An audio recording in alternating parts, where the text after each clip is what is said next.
All right, so very fortunate tonight to have Raymond Francis here. Raymond is a friend and my mentor. We've probably known each other about 20 years now, so I'm excited to have him here. He's living in Florida now, so I don't see him as much as I used to. But Raymond's been called a brilliant advanced thinker and has been cited as one of the few scientists who's achieved a breakthrough understanding of health and disease. I personally think it's the most comprehensive health model that expresses health in the simplest way and makes it actionable too. On the cutting edge of health science, Raymond is an internationally recognized leader in the field of optimal health maintenance and a pioneer in transforming our failed disease care system to a true healthcare system. He's a chemist by training, a graduate of MIT, a best-selling author, and a world-class speaker. Please welcome Raymond Francis.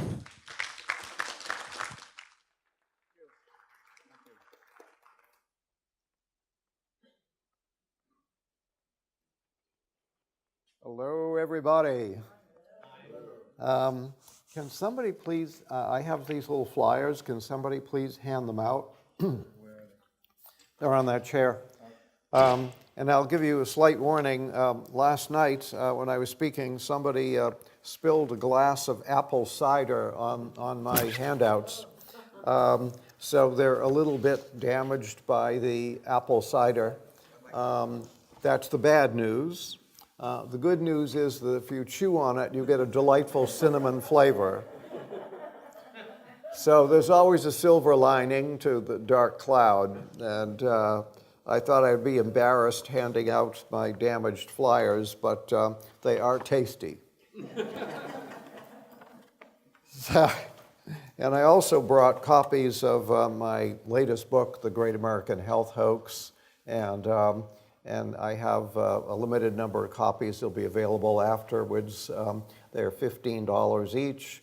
And let me tell you something, these make great gifts. And the holidays are coming up. Get one for everybody on your Christmas list because you will be giving them the most precious gift of all, the gift of health. Topic of my talk tonight is what I want to get across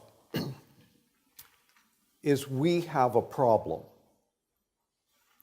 We have a very, very big problem. That problem is called the epidemic of chronic disease. Chronic disease is epidemic in America, and it is decreasing our quality of life. It is decreasing our longevity, and it is increasing the national debt and threatening to bankrupt the United States government. The government is on an unsustainable path. Within 15 years, unless we do something, we're going under financially. And the U.S. will become like a third world country, unable to pay its financial obligations. If we look at the numbers, the big 800-pound gorilla in the room is the cost of disease. The economists say if we can cut the cost of disease in half, we can salvage the situation and make it manageable. So that needs to be our goal, to at least cut the cost of disease in half. And that, my friends, is easy to, well, I shouldn't say easy, simple.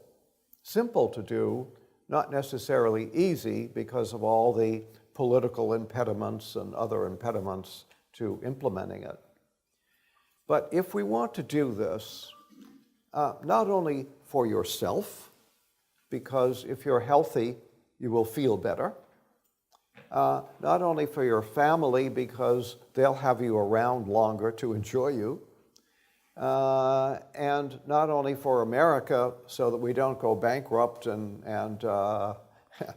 that's going to be very unpleasant for everybody. The quality of life for everyone will decrease if that happens. So there are great incentives to reduce the epidemic of chronic disease and reduce our healthcare costs.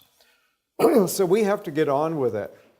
And it has to start with you. It's not going to come from the top down.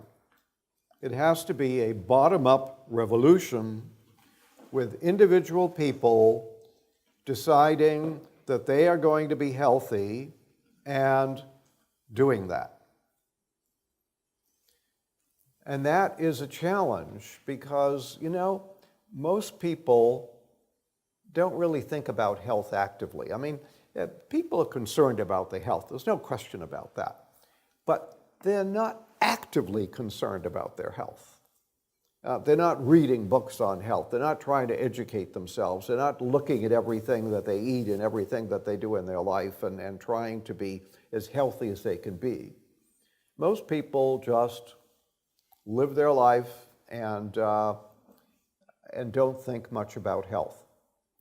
So that's a huge impediment to solving our problems. And so it's something that you need to be apostles of and talk to your friends, your family, your neighbors, and start to get them interested in improving their health, as well as you improving yours. And you can be a shining example as you become healthier and healthier and healthier and more energized. You can be a shining example to all of those around you. So they'll say, hey, what are you doing? Well, I'm trying to be healthy. So health is not an active concern for most people. It's a huge impediment to achieving our goals. So we need to change that. The change needs to start with you. And you need to start taking personal responsibility. We don't teach this. We don't teach people, we don't teach our young people that they are personally responsible for their health. There is no one who is responsible for your health except you. I'm not. Your doctor isn't. Nobody is. You are responsible for your health, no one else. And however, even if you decide to accept this responsibility, you don't know how to do it. Because one, nobody ever told us we were responsible, and two, nobody ever told us how to be responsible, what to do about it. So it's a two-step process. You have to decide, well, I'm going to be responsible for my health, I'm going to educate myself, and I'm going to learn how to get well, how to stay well, how to never be sick again. All of these chronic diseases, and I want to use this word very carefully, there is no compelling reason why anyone should have any of these chronic diseases. And I'll say that again for emphasis. There is no compelling reason why any of us should have any of these chronic diseases. Now, are there genetic diseases that are difficult to deal with? Absolutely, yes. There are true genetic diseases, but you're talking maybe 5% of all disease. The other 95%, you're responsible for. And if you learn to accept this responsibility, learn how to execute this responsibility, you can remove disease from your life, and you can live a very long, disease-free life. Now, I used to be like an ordinary person. I lived an ordinary life. In fact, I probably ate a better diet than most people, and I probably avoided toxins, and I probably did better than most people. And yet, at age 46, I was crashing. I was tired, fatigued, dragging my tail. I went to my doctor and told my doctor, boy, I'm really tired. I just don't have any energy. And the doctor did thousands and thousands of dollars worth of testing. And I came back for the next meeting, and the doctor said, you're in perfect health. I said, Doc, if I'm in perfect health, how come I feel this way? And he said, you're getting older. And I said, I've never felt this way before. And he said, you've never been this old before. The ignorance is so profound that it's just astounding. This man, you know, I always go, I'm a quality freak. I want the best of everything. This man was a professor of medicine at Harvard Medical School. That's pretty prestigious. Professor of medicine, Harvard Medical School, and he was so ignorant, he didn't know that if you're tired, you're really, really, really sick. He just says you're getting older, instead of, hey, you're really, really sick, let's try and make you well. Let's try and find out why you're sick. Let's try and make you well. So 2 more years passed, and by that time, my tail was really, really dragging. And I made another mistake, went to see another doctor. That doctor gave me a diagnostic test, to which I suffered a catastrophic reaction, became totally disabled. Went to 36 top specialists, and finally the last one I went to, you know, all these people, they look at you, they measure your symptoms, they come back and they give you a fancy name. You tell them in English what you're experiencing, and they come back with a Latin, which is the same thing you just told them in English, and for that they send you a bill. So I went to these 36 top specialists, and all they did was send a bill and come up with fancy Latin names for what I told them in English. And the last one finally said, "Hoo boy, I can help you, take this drug." And I took the drug poisoned my liver died, and my death was a medical certainty. At the last moment, I had to use my knowledge of biochemistry to save my life. And then it took me 2 years of hard work and learning to restore myself to where I could once again function like a normal human being. And after that, I started asking very fundamental questions like, why did I get sick? Why do people get sick? How do people get sick? How do you take a healthy person and make them a sick person? If they have a sick person, how do you make them a healthy person? I started to get answers to these questions, and the answers were so profound, they just blew me away. And about 6 months into this, I realized that what we call modern medicine is essentially unscientific nonsense and worthless. It doesn't work, it's very expensive, it's very dangerous, and it's already on the way out. And the faster it goes, the better off we're all going to be, because it's basically nonsense. So anyway, I started thinking about, well, if medicine doesn't work, what does work? And I started thinking, well, you know, I cured myself. Anybody, you know, I'm a highly trained scientist, and I was able to use my scientific training to help myself and to heal myself. But I thought about it, I said, what if somebody else was in the same position I was in? What would have happened to them? Well, my death was a medical certainty. You can be certain that other person would have died. So I started thinking, how do I take what I've learned and bring it to others? And I've been doing that now for a few decades, and I've written 5 books on the subject, and they're all cutting-edge books. And what I've done is I've simplified things. You see, if we look at human health, it's infinitely complex, infinitely complex. According to the World Health Organization, there's over 12,500 diseases. Well, name somebody who can cope with over 12,000 diseases. Nobody can do this, nobody. So if you want to help people, if you want ordinary people like yourselves to be able to take charge of their health, and you have something infinitely complex with thousands and thousands of diseases, what do? The answer is you have to simplify. And so what I've done is I've taken all this complexity and I've cut through the mystery and I've simplified health and disease so that anybody can do it. Anybody can do it. I teach this to 10-year-olds. People all over the world have bought my books with terminal illnesses. I wrote a book on how to cure cancer. People around the world with terminal cancer buy that book, costs $15. They go home, they cure their cancer.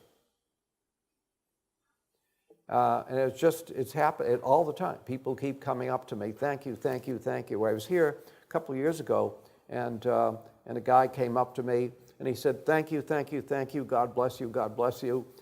He said, I had terminal melanoma. I had 26 rapidly growing tumors all over my body. The doctors at Stanford told me nothing could be done. I bought your book. I'm totally cancer-free. So you see, when you empower people with simplicity, they can handle it and they can do miracles for themselves. I had another lady come up to me, and she came up to the podium like this, and she was saying, look, look, look, look, look, look, look.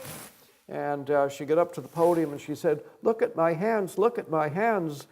She said, I had rheumatoid arthritis and I was crippled, and you cured me. Well, I didn't do anything. She cured herself. All you have to do is learn a very simple system, which I call the Beyond Health model, which we teach to children.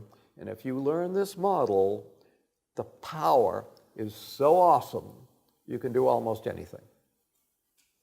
So, and this power is available to you if you're willing to accept the responsibility to learn how to do it. So, what I've done is made a simple system in which there is only one disease. So now we don't have to worry about thousands of diseases. There's only one disease. Well, if our doctors say that there's thousands, how can I say that there's one? Well, here it is.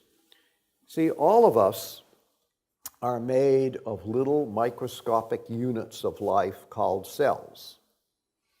A cell is a unit of life. A bacterium is a single cell organism. It's a unit of life. Algae is a single cell organism. It's a unit of life. All of us started life as one single cell in our mother. So we started life as a single cell organism. And now we're multi-trillion cell organisms, and we think of ourselves as a body. But you know, that's wrong, because you really aren't a body. What you really are is a community of trillions of cells acting together to make you who you are. The basic unit of life is the cell, not your body. So it's all about the cells. So what is disease? Well, disease is when a cell is not functioning normally. When a cell is malfunctioning. Now, when you were one single cell in your mother, if that cell was malfunctioning, you were sick. And it's the same thing today. When you have cells that are malfunctioning, you're sick. And the more cells that you have that are malfunctioning, the sicker you are. So, disease is a malfunctioning cell. And there's only one disease, a malfunctioning cell. Now, so all the other diseases simply don't exist. Cancer doesn't exist. Arthritis doesn't exist. Diabetes doesn't exist. None of them exist. Now, It's okay for you to use those words in conversation for conversational purposes. It's okay to say, little Johnny has a cold, because that conveys to me that little Johnny has the sneezies, and then he's going to have a cough, and we know what's going on. It's okay to say, Aunt Susie has diabetes, because now we know that she has a sugar problem, a blood sugar problem. So it's all right to say that so-and-so has breast cancer, because now we know what they're experiencing. So for conversational purposes, it's all right to use these terms. It is not all right to use them for treatment purposes. Because if you use them for treatment purposes, then you believe that there is such a thing as diabetes, and you're immediately defeated. Who can cure diabetes? Who can cure cancer? Who can cure Alzheimer's? You can't. You can't. They don't know how to do these things. Don't know how to do these things. So you defeat yourself when you talk about who can cure a cold. You defeat yourself when you start using these words therapeutically. So start thinking completely differently. I used to see people all the time when I lived here in California, and I would know what was wrong with someone before they came through the door, because I know there's only one disease, malfunctioning cells. Now, the doctor doesn't know that. They have to go into the doctor has to do all sorts of fancy testing, and then the doctor finally comes back and says, you have diabetes. Well, what good is that? It's a useless piece of information. I knew what was wrong with people before they came through the door, because if you're sick, you have malfunctioning cells. So what do you need to do? You need to change those malfunctioning cells back into normal cells. And when you do that, whatever is wrong goes away.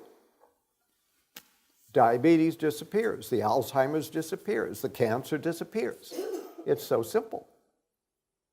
So all you have to do is restore the cells to normal function, and whatever is wrong goes away. Isn't that nice? So if you start to incorporate this kind of thinking into your mind, that there is only one disease, then you're on the way to winning. Well, if a cell malfunctions, why is it malfunctioning? Well, there's only two reasons, just two. Either it's not getting everything it needs to function properly, which we call deficiency, or it is getting things that are interfering with its normal machinery, normal communications, screwing up things. We call that toxicity. So there's one disease, malfunctioning cell. There's two causes of disease, deficiency and toxicity. This is the essence of this very simple system. And once you incorporate that into your thinking, the power is awesome. Because otherwise, disease is very mysterious, very complicated. Nobody can deal with it. Your doctor can't deal with it. So you're lost. You're done. If you're sick, you're done. Nobody can help you. All the doctor does is suppress your symptoms at great expense, great economic expense, and also great expense to your body. So let's say you have high blood pressure, and the doctor says, well, I'll give you a pill. And so they give you a pill that poisons your kidneys and lowers your blood pressure. Or they give you a pill that poisons your heart, lowers your blood pressure, poisons your nervous system, lowers your blood pressure. And you say, success, my blood pressure's down. Well, no, you're being poisoned to death. And by the time you're on 3 drugs, there isn't anybody on the planet who knows what's going on in your body. Your body is now in biochemical chaos. So if there's only 2 causes of disease, deficiency and toxicity, and you're taking poison, you're adding to toxicity, so you're making yourself sicker and sicker and sicker, and by the time you're on 3 drugs, you're in biological chaos, and health is when your cells are functioning normally. Disease is when your cells are in chaos. So modern medicine keeps people sick, makes them sicker, and kills them. The leading cause of death in the United States is medical intervention. Medical intervention kills about 1 million people a year. What other industry would be allowed to do that? You know, I just flew out here from Florida. What if the airline industry killed over 1 million people a year? Who would fly? I'd drive out, I wouldn't fly. Yet our doctors kill over 1 million people a year, and people go to their doctor and think nothing of it. Think twice. So that's the situation, and people are making wrong decisions. All you have to do is keep your cells functioning normally, and if they're not, restore them to normal function. And there are different approaches to doing this, and I call them the 6 pathways, the 6 pathways. The first pathway is the nutrition pathway. You have to deliver to the cell all of the raw materials it needs every day. That's your job. You are delivering the groceries. You're a grocery delivery person. That's your job. And if you don't do that, you're going to be sick. If you are chronically short even one essential nutrient, you will eventually get sick. So your job is to deliver the groceries. So that's the nutrition pathway. And there are certain foods that you absolutely have to get out of your life because they're so deadly and so dangerous. Sugar is number 1. Sugar is a deadly metabolic poison, deadly, deadly poison. Get it out of your life, totally and completely out of your life. You know, the biggest problem with sugar is that when you eat it, you do not immediately fall over dead. Because if you did, you wouldn't eat it again. And because you don't fall over dead, you continue to eat it, and every time you eat it, it does more permanent damage. And by doing this permanent damage, it ages you, makes you older. So every time you eat sugar, you get older. Well, getting old is an enormous mistake. An enormous mistake. And we are accelerating the aging process every time you eat sugar. So get it out of your life. Get the wheat out of your life. Wheat is a deadly poison. Get it out of your life. Get the dairy out of your life. Get the processed oils out of your life.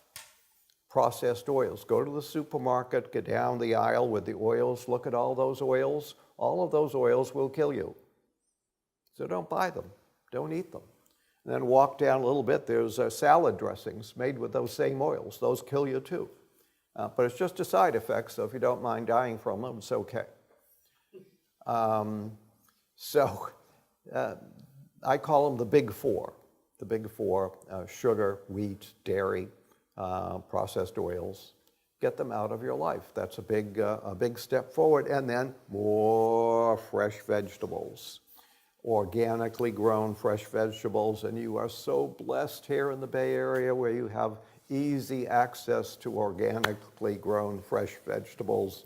I live in Florida, which is a wasteland. There's no food in Florida at all. And here you are blessed with easy access to good food. So the next is the toxin pathway. There are 3 things you have to do with the toxin pathway. We're all toxic waste dump sites. We're over the top, absolutely over the top. And toxins are now a major cause of disease. We're measuring people now with certain toxins that exceed what we know causes disease in animals. So the average person is a toxic dump site. It is causing disease. You have to stop that. The first thing you have to do is stop putting toxins in. Learn where they are. In my books, I have whole chapters on toxins. Learn where the toxins are. Stop putting them into your body. You want to reduce your pesticide load? Get rid of the meat and the dairy in your life. You just reduced your pesticide load by 80%. How easy was that? You have to reduce the amount of toxins you're putting in. Number two, you have to support your body's detoxification system. So you need to give raw materials, again, from your diet, from supplements, to support the detoxification pathways so the body's able to get rid of toxins. Vitamin C, very important to the liver detoxification. You need adequate amounts of vitamin C every day. Number three, you have to get rid of existing toxins that are already stored in your body, and for that you have to sauna on a regular basis. Saunas are now a household necessity, and it is no longer a choice as to whether you want to do them or not. You must do them or you will be sick. So we're now over the top in toxic load, hundreds and hundreds of toxins, all bioaccumulating in our bodies and getting up to concentrations where they are so screwing up cell function that we're all getting sick from them. The only way we know how to reliably get rid of these oil-soluble toxins is with a sauna. So you need to start saunaing on a regular basis, and you need to learn how to do it. And I explain how to do it in my books. So there's your three things with the toxins. Stop putting the toxins in, nutritionally support the detoxification pathways, and three, get rid of stored toxins with saunas. The next is the mental pathway, and the mental pathway is more important than any of the others put together because the mental includes the spiritual. And just as everything you put into your body, everything you drink, what you breathe in, what you eat, all these things have an enormous impact on your health, but your thoughts also have an enormous impact on your health. And so you not only have to police what goes into your mouth, you have to police what goes into your mind. We know in these well-done studies, good thoughts produce good results, and bad thoughts produce bad results. I once worked with a lady who had had a very bad divorce 20 years prior, and she now had cancer. And every day for the last 20 years, she relived that divorce. She rerun that movie over and over again every day in her mind for the last 20 years. So every time she ran that movie again, she put stress on herself, those same stress chemicals coming out. Now she had cancer. So good thoughts, loving thoughts, caring thoughts have a very beneficial effect on health, and anger and resentment and all these other negative thoughts have a very bad impact on health. And your connection to spirit, the ultimate power in the universe, has a very powerful impact on health. So that's the mental pathway, and next is the physical pathway. And one of the most important things in the physical pathway is movement. Movement is life. You cannot have life without movement. And if you're not moving, you're dying. So you either have to start moving or you're just going to die. And here's why. See, there are three things you have to do with the cell. One, you have to deliver to the cell all of the things it needs to function properly, and that's the nutrition part. Two, you have to keep the cell free of toxins that interfere with its normal function.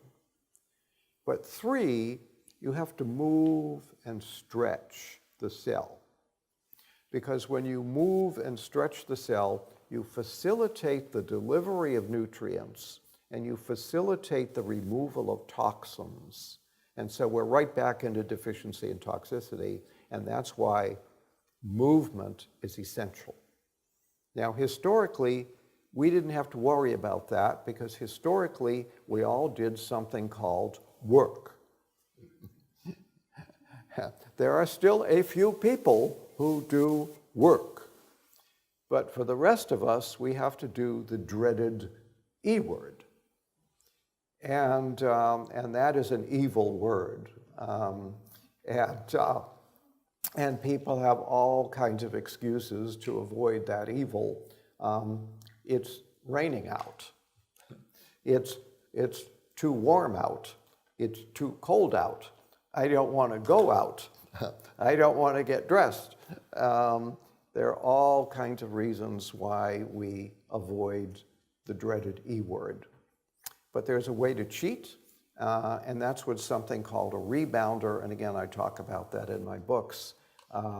Even 20 minutes a day on a rebounder, on a good rebounder, will give you the movement that you need to keep your cells in good health. So, and then the next pathway is the genetic pathway. And here there's huge misunderstanding. People think that their genes run everything, their genes run their life, and you're going to have genes that predispose you to cancer or diabetes or whatever, and you're going to get these things. That's just nonsense because that's not the way it works. There are genes, your computer has what we call an operating system. Well, you have an operating system too. Runs in the background, keeps everything running. About 30% of your genes are the operating system. The other 70% of the genes just sit there and don't do anything until you ask them to do something. So they're like, you have the operating system on the computer, and then you have all these other programs on the computer. You have a word processing program. When you click on it, you can do all kinds of word processing. But you have to click on it, and then tell it what you want it to do. The genes are the same way. You have to click on the gene and tell it what you want it to do. And then it does it. So if you have a cancer gene, one gene that predisposes you to cancer, and you go to the gene and you say, oh, please give me cancer. The gene is an obedient servant and will give you all the cancer you want. And then when you have all the cancer you want, you'll become very unhappy. And if you're really that unhappy, stop asking. The gene is a servant. It does what you ask of it. So how do we ask? Well, the biochemical environment that we create inside the cell is what gives signals to the genes. That and our thoughts and other things gives signals to the genes that tell the genes what to do. So we have to be careful about the signals that we give to the genes. So you have to have a good biochemical environment in your cell. And there again, we come into deficiency and toxicity. You have to make sure the cell has what it needs and is not toxic, because you know what? The toxins in the cell give funny signals to the genes. So if you have toxins in your cells giving funny signals to the genes, you're out of control. The body's out of control. So we have to be careful genetically to be sure that we're giving proper signals to the genes. We have to keep the genes in good repair. Genes get damaged every single day, every moment of every day. They're getting damaged, but you have all these repair mechanisms to keep them in good repair. However, if you are deficient in repair materials, or your toxicity is shutting down the repair machinery, those genes are going to stay damaged, and when the cell replicates, you're going to have damaged genes. And you're going to continue to accumulate more and more and more damage with time. And that's how we age, that's how we go out of control, that's how we get sick. So you have to take care of your genes. Make sure they're getting all the repair materials they need. Make sure that you don't have toxins that are interfering with the repair process. And the final pathway is the medical pathway. And in there, you have to be really, really careful because the medical thing confuses us. You know, we see the miracles of medicine, and there are true miracles in medicine. But the true miracles are pretty much confined to a couple of areas, trauma care and crisis intervention. We're at about 15% of medicine.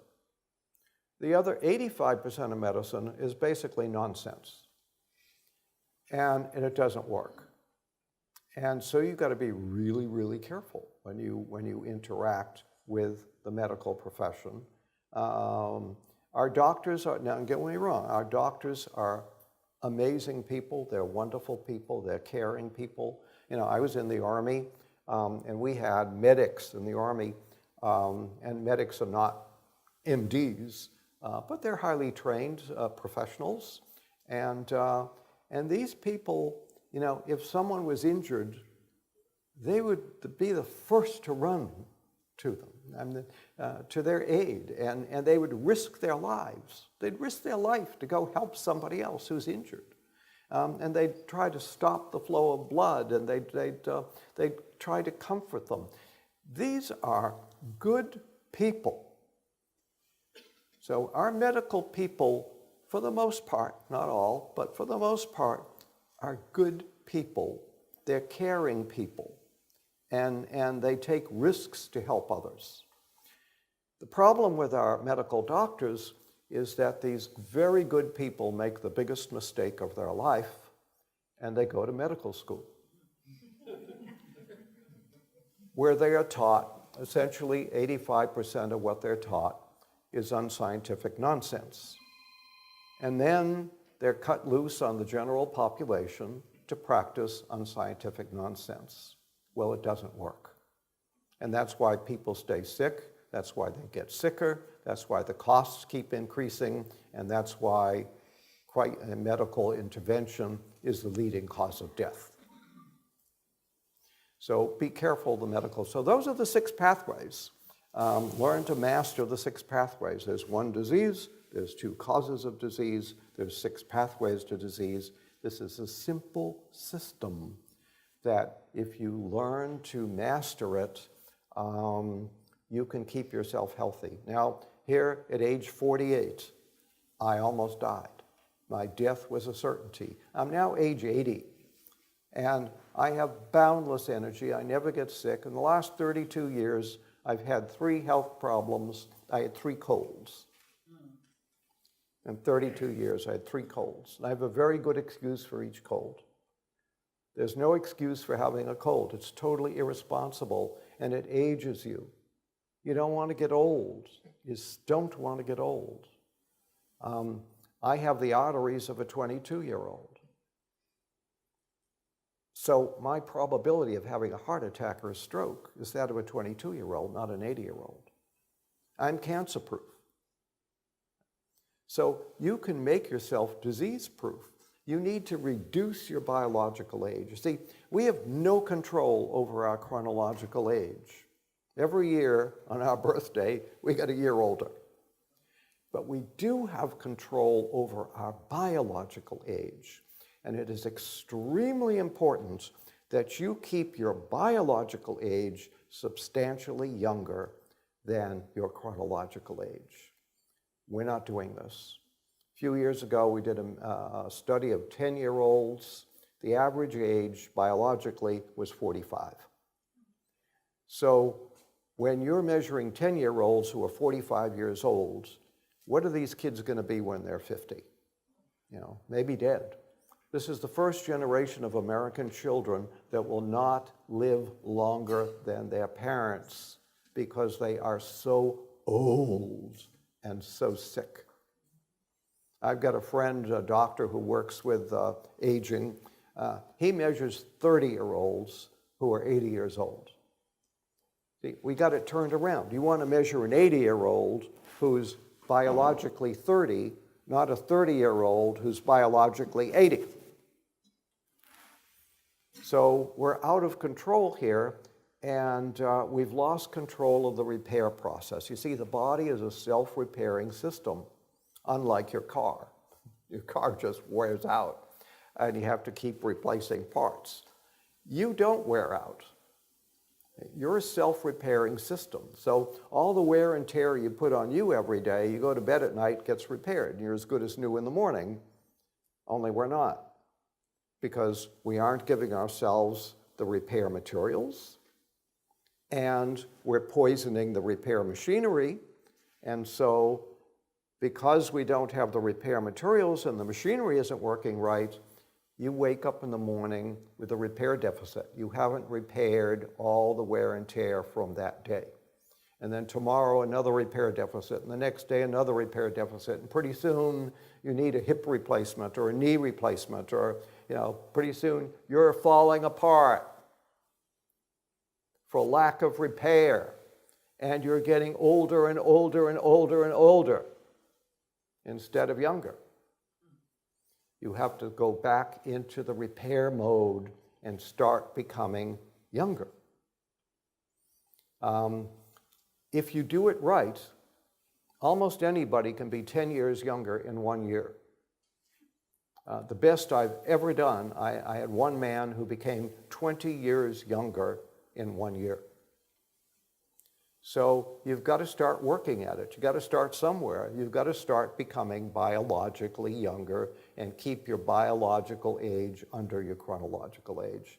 And that's how we live longer, live happier, don't lose function as we age, and we don't run up the bills. So problem solved, and all you have to do is take personal responsibility and learn how to take care of yourselves.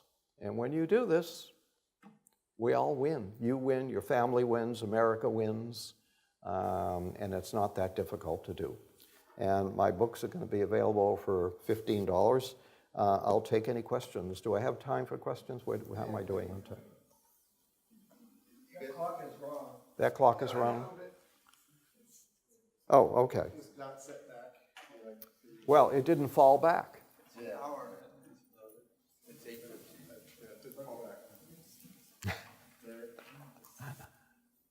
Test, test, test, test, test, test. I think we have a question here. Oh, you got a question? Okay, go ahead. Yeah.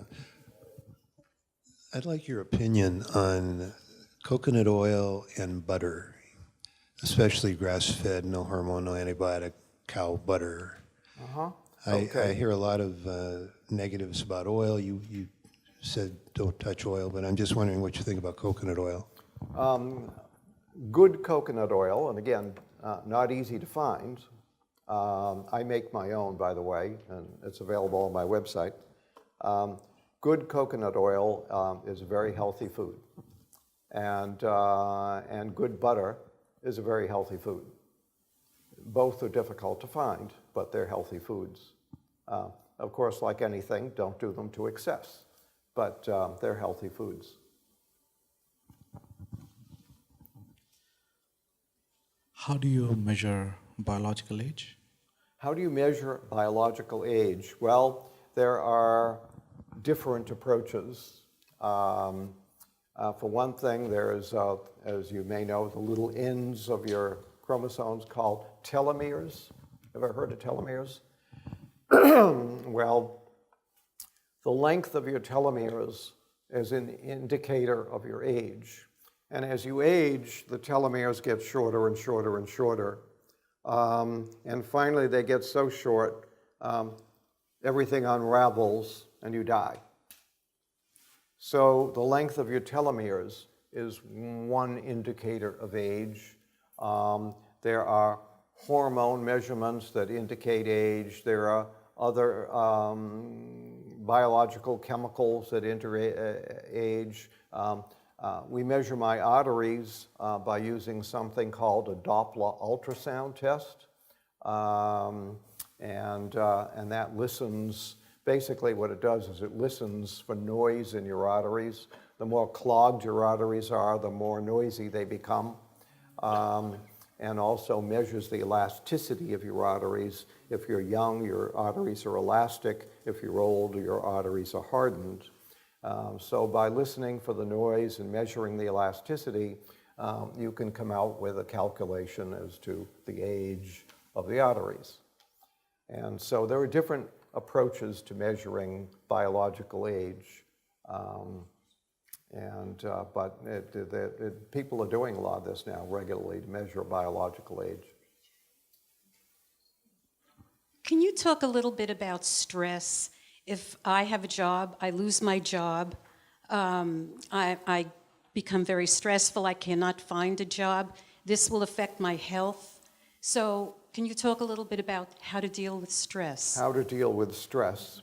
Well, you're absolutely correct. Stress is, we live in a stressful society. They've measured in Los Angeles, people driving on the freeway in rush hour, they have just as much stress on them as astronauts blasting off for the moon. That's a lot of stress. So we live in a stressful society, and stress is a killer. And how does stress kill? Well, there's only two causes of disease, deficiency and toxicity. So when you put stress on yourself, it produces stress hormones and stress chemicals in the body. And the production of these stress chemicals uses up precious nutrients and causes deficiency. And then when these stress chemicals build up to high levels, they themselves have a toxic effect on the body. So stress kills through deficiency and toxicity. The best way I know, well, first of all, the dreaded E word, exercise, is a good way to get stress levels down. But meditation is really super. So if you don't know how to meditate, go to classes, learn how to meditate for at least 20 minutes a day. And what that does is it gets your stress levels down. So even though you're putting more stress on. Now, in the old days, I had a very stressful job. There was years when I was a corporate turnaround expert. And you go into a corporation that is dying, and you have to turn that corporation around and make it healthy again. And you have to fire people, and you have to hire people, and and your reputation depends on whether or not you're successful. And if you're not successful, you may not get another job. Very stressful. And I got to tell you, there were weeks that at the end of the week, I was just wired. I had a place on a mountain up in New Hampshire, and I'd drive up to New Hampshire on a Friday night, and it wouldn't be till Monday morning when my stress levels were back down again. And then by the end of the week, I'd be wired again, absolutely wired.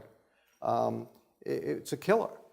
So, but if you meditate, say even 20 minutes a day, if you meditate, what you do is you pull that level down. You see, every day my stress levels were getting higher and higher, and the stress chemicals were getting higher and higher. But if you bring that down every day, then it never gets up to this excessive level to where you're really wired. So meditation and exercise are two really fabulous ways to deal with that. More questions? So my grandson fell off his bike and he got cut here from the handlebar. It didn't have a thing on it. This was just 2 days ago. And so he got stitches and they gave him an antibiotic cream, okay? Now, I had a cut that was probably 2 or 3 times longer and it was deeper, and I used turmeric jammed in there, and I have no scar. You can barely see anything. Yes. Okay, so I have two questions. Number one, will that antibiotic cream affect his microbiome, his gut bacteria, since it's topical? And number two, you know, this is total hypothetical, but do you think that, I mean, it was by his mouth, so it seems, and he's only 4.5, so it seems like it would have been difficult to keep the turmeric in there, and it's, you know, he already has the stitches now. But anyway, what do you have to say? Well, it is possible that that would affect his microbiome, but hardly anybody in America gets that old before they've had an antibiotic orally. Never had any. Never. Well, God bless. Never, ever, ever allow him to have any. He's probably okay. I mean, I don't know, but he's probably okay from affecting the microbiome because I don't think that the exposure was sufficient enough to have a major effect on the microbiome. So that's just a guess, but he's probably okay. And God bless his parents and you for keeping him healthy and away. Antibiotics are one of the biggest blunders in the history of the world. They rank up with vaccinations as two of the biggest blunders in the history of the world. So do you think, I mean, Hold on. So I'm thinking now, so this is day 2 or 3, and I'm thinking, because I was thinking, well, wait till the stitches, they said 5 days till the stitches dissolve, and I was thinking wait till it's closed, but I didn't wait till it was closed on my leg, so maybe start putting turmeric there. Sure. Yeah, Sure. okay, Yeah. thank you. More questions?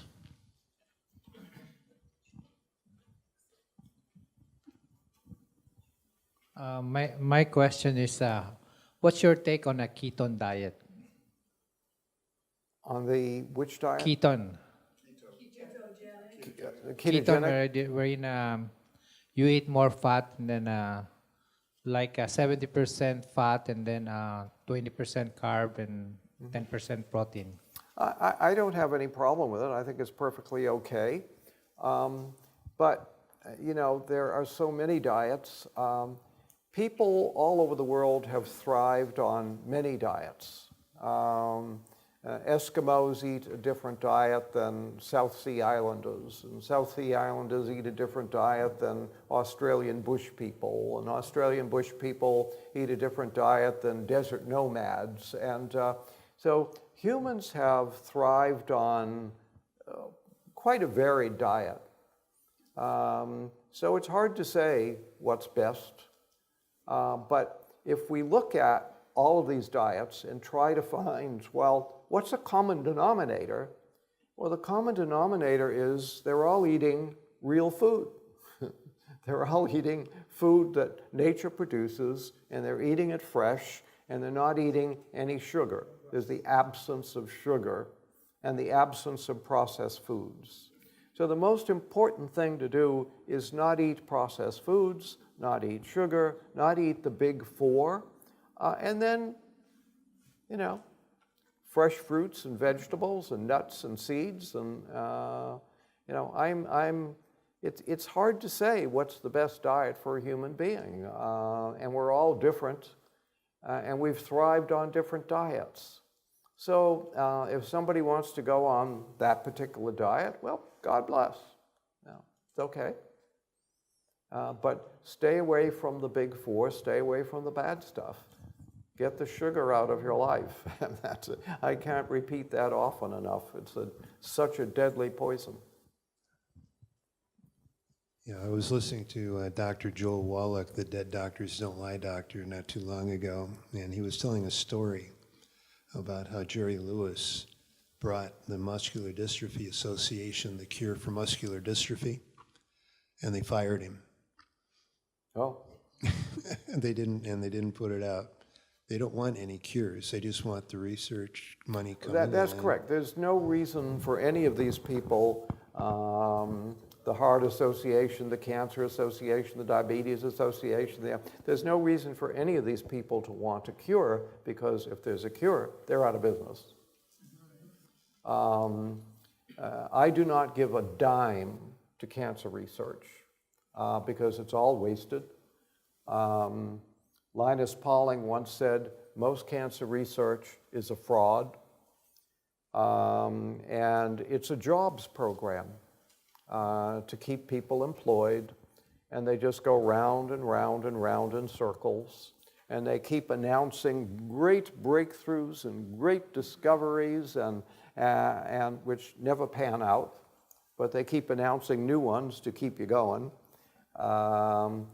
They're really not doing anything that will solve the problems, and they don't want to, because all these people will be unemployed. And the bottom line is, we already know how to cure cancer, so you don't need to spend another dime on research, because we already know how to do it.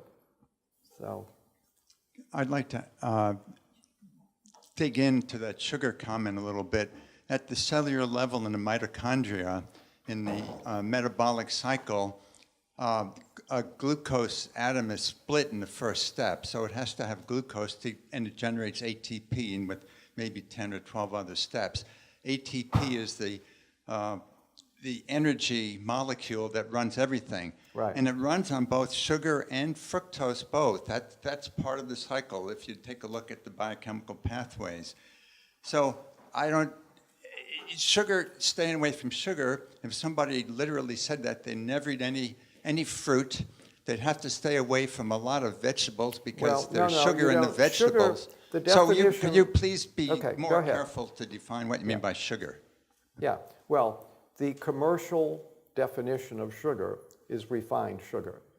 Now, chemically, sugar is a type of sugars, the whole family of sugars are a type of molecule. But in commerce, sugar is refined sugar. And that's what I'm talking about, is refined sugar. I'm not talking about the sugar in an apple or a banana. That's okay, because the sugar in the fruit is combined with the fiber and is not very bioavailable. So the sugar will come out and become bioavailable over a period of time. It doesn't immediately become bioavailable like refined sugar, and you get the big insulin spike. Now, that's why you can't drink fruit juices, because if you make fruit juice, you make the sugar immediately bioavailable. So drinking orange juice is a really bad idea. Fruit juice is a really bad idea. Now, eating fruit is okay, but fruit juice is not, because you've made the sugar too bioavailable. And the problem with refined sugar is that it is immediately bioavailable. And then you get the insulin spike. There was one researcher once who was asked, is there a single key to disease? And the researcher thought for a moment and he said, well, I don't know. But if there is a single key to disease, it's insulin. Because when you make your insulin go up, and here again, this is why sugar is such a deadly poison and why it ages you. When you make your insulin goes up, this triggers an enormous amount of biochemistry. All of it's detrimental. And so insulin is a killer. You need to keep your insulin under control, and you do that by not eating refined sugars or highly bioavailable sugar. And that means you shouldn't be eating white potatoes and grains. Grains are like eating sugar, because grains are made of starches. Well, starches are sugar molecules that are stuck together, and in the digestive system, the digestion system unsticks them, so all those sugar molecules become immediately bioavailable. So grains are bad for you. Humans were never designed or intended to eat grains. And when we started eating grains, health just went to heck in a handbasket, and it's still going down. So, however, half of all the food in the world today is grains. So if we all stopped eating grains, everybody starved to death. But I don't eat grains. Very, very, very little. I have some, but very little in my diet. I basically do not eat grains. I eat no bread whatsoever. Bread is made of wheat, and of course, wheat is a deadly poison, so you don't want to do that.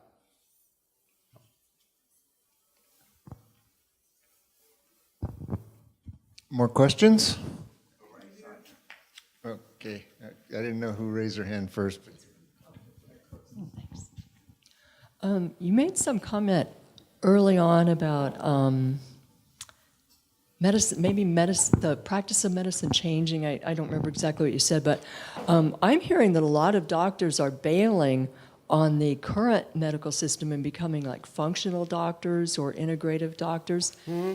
And I heard an interview with Dr. Mark Hyman once say he thinks within 15 years, the practice of medicine will be so transformed that we won't even recognize it.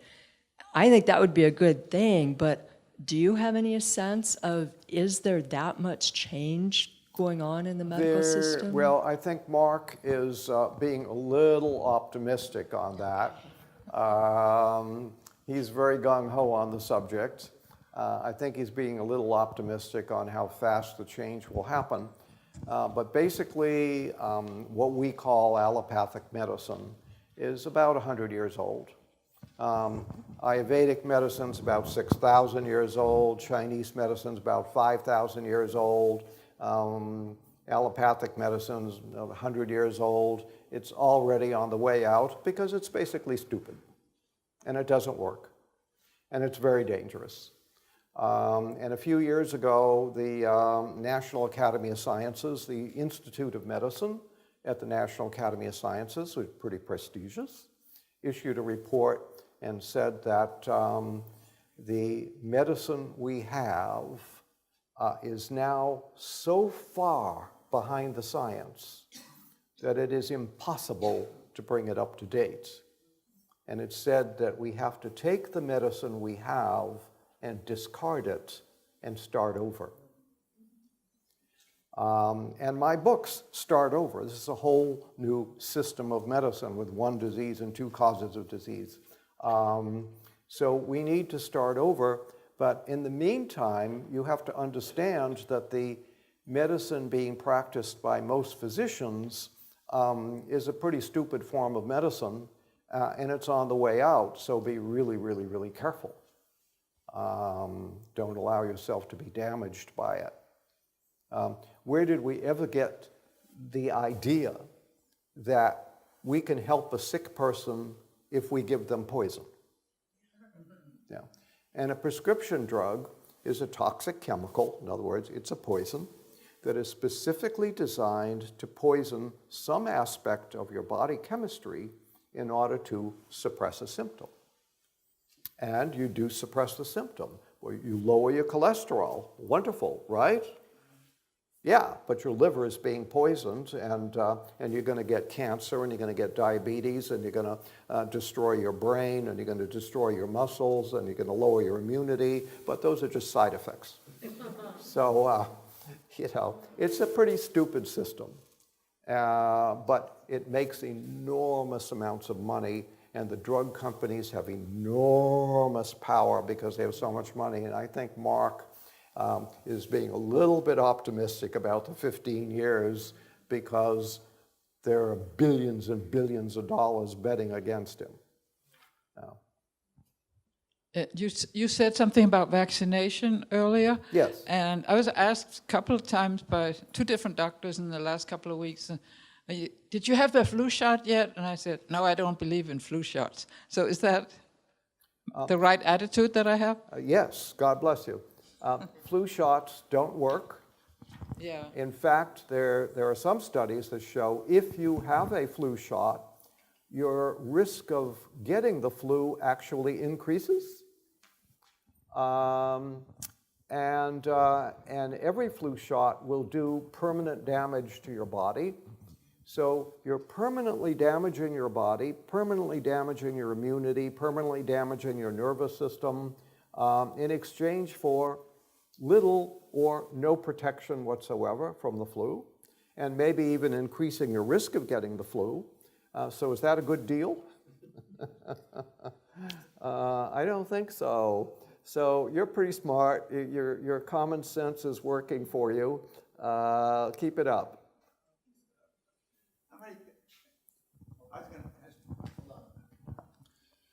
Yeah, question about bread. You said you don't eat bread. Right. But is there any safe, healthy bread on the market? Like I see Dave's Killer Bread, for example. It's all organic grains and nothing bad in it supposedly. Yeah, nothing bad in it supposedly. But when you go back to basics, that human beings are not designed to eat grains and should not eat grains, well, that answers the question. Yeah, the body's not designed to eat grains. I have a question. Since you mentioned vaccine, I'm just wondering about the attitudes of the people here. How many people here did not have a flu shot? Okay, let's do it the other way. How many people here did have a flu shot? How many people did have it? So remember, if you're a healthcare worker in Santa Clara County, it's mandatory, or you can't work. Right, well, Getting to the healthcare economics of it, right, when you talk about... I understand.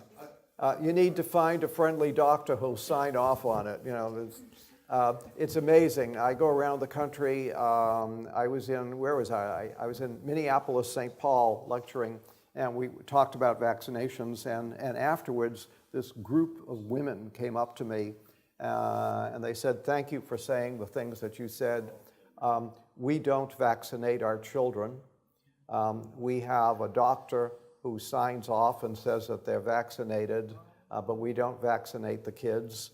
And guess what? When a flu epidemic goes through the school, our kids are the only ones who don't get the flu." And there are various ways of approaching it. It's a tragedy. It's a tragedy that they are forcing you to do harm to yourself in order to keep your job. I think it's unconstitutional. Any more questions?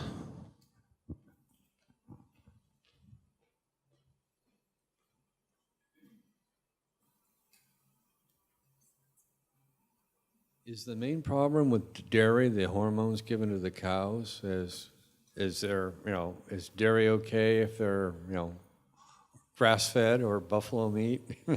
Okay, is the main problem with dairy the hormones given to the cows? No, the main problem with dairy is the dairy. You have to understand what milk is. Milk is Mother Nature's perfect food, but it is the perfect food for the infant of a specific species. Each milk is biochemically unique for that species, for the need of the infant of that species. So there are two things you can't do. You can't cross-species feed because you're not addressing the needs. And you can't feed milk after weaning. So you can't feed milk to the adult of the species because the milk is very specific to the needs of the infant of the species, and you'll make the adult sick. So nowhere in nature does one species drink the milk of another species, except for the crazy humans who do that. And nowhere in nature does the adult of the species drink milk, except for the crazy humans. And there are good biological reasons for that. But when you come to cow milk, you see the cow milk is loaded with growth hormones, and that's a real problem all by itself. Because, it's one thing if you have a kitten drinking the mother's milk the kitten's going to grow to a cat, but you know, it's not that much bigger than the kitten. But you've got a 50-pound calf that's going to become a 1,500-pound cow. You need a load of growth hormone to make that calf grow up into the big cow. So cow milk is loaded with growth hormone. That's okay to make the calf grow, but if you give growth hormone to an adult and you keep signaling the body to grow, well, guess what? You'll grow, but then we call it a tumor. But that's only a side effect, so it's nothing to worry about if you don't mind having tumors. Ice cream, from my observations, ice cream is probably the single largest cause of prostate cancer, for example, because of the enormous amount of growth hormone in it. So you stay away from dairy. I mean, it is, now, there are safe ways. For example, you know, yogurt, real yogurt, is a healthy food because the bugs have transformed the molecules and done a lot of chemistry. So yogurt made from like goat milk or sheep milk or something like that, not cow milk, is a decent food. The problem is trying to find it, and you can't find it. It has to come from healthy animals and with good bugs and hard to find. So the Queen Elizabeth eats yogurt, but she imports hers from Romania, flies it in from Romania, because there's no yogurt in the United Kingdom. So you might give her a call, see if you could get some of her stash. And but yeah. Somebody was asking about bread earlier, so I want to mention there's something you can buy that's made from quinoa bread. That's not grain. Quinoa is not a grain. You're absolutely correct. And they have that at the health food store. And has been traditionally a healthy food. The ancient Incas lived quite well on quinoa. And yeah, that's an option. Yeah, so I buy it at Country Sun, if you know where that is, on California Avenue. And since I'm gluten sensitive, I found out one time I had a blood test and that I was gluten sensitive. So that's why I'm eating the quinoa, but it's very good. Good.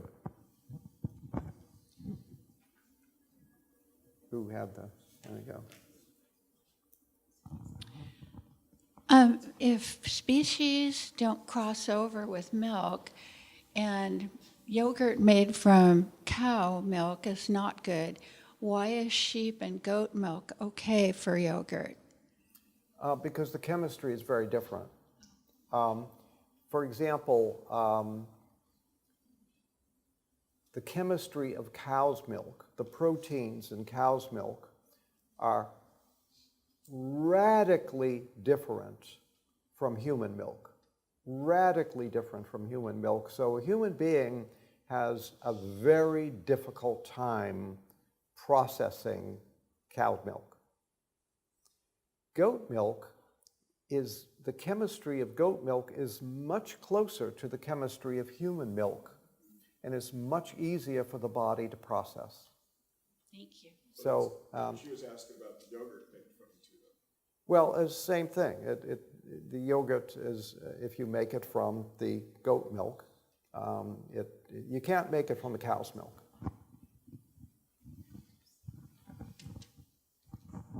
What about amaranth and teff? Well, amaranth and teff are healthier grains than wheat and certainly the gluten grains like rye and barley.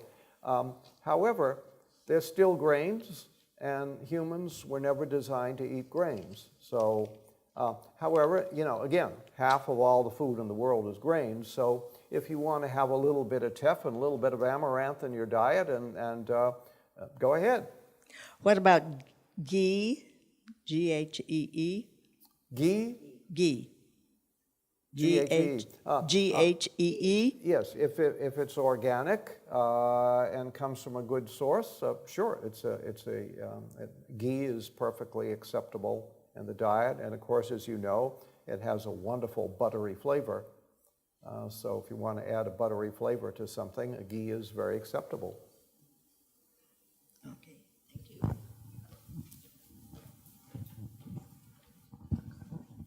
What about cheese? Cheese. Well, again, do I have cheese? If I have a reception at my home, people like cheese and crackers. They love their cheese and crackers. I'll buy some organic goat cheese and serve that to guests. And I'll even eat some of it, a little bit of it. But again, if it's made from cow's milk, absolutely no. If it's made from like sheep milk or goat milk or buffalo milk or something, you can have some in moderation. It's okay. The whole thing is when you follow what I teach, none of us can be perfect. Our world is too screwed up. None of us can be perfect. And you don't have to be perfect. You don't have to be a fanatic. You don't have to go crazy. Here's the bottom line. Most of us do most things wrong most of the time, and it's killing us. Turn it around.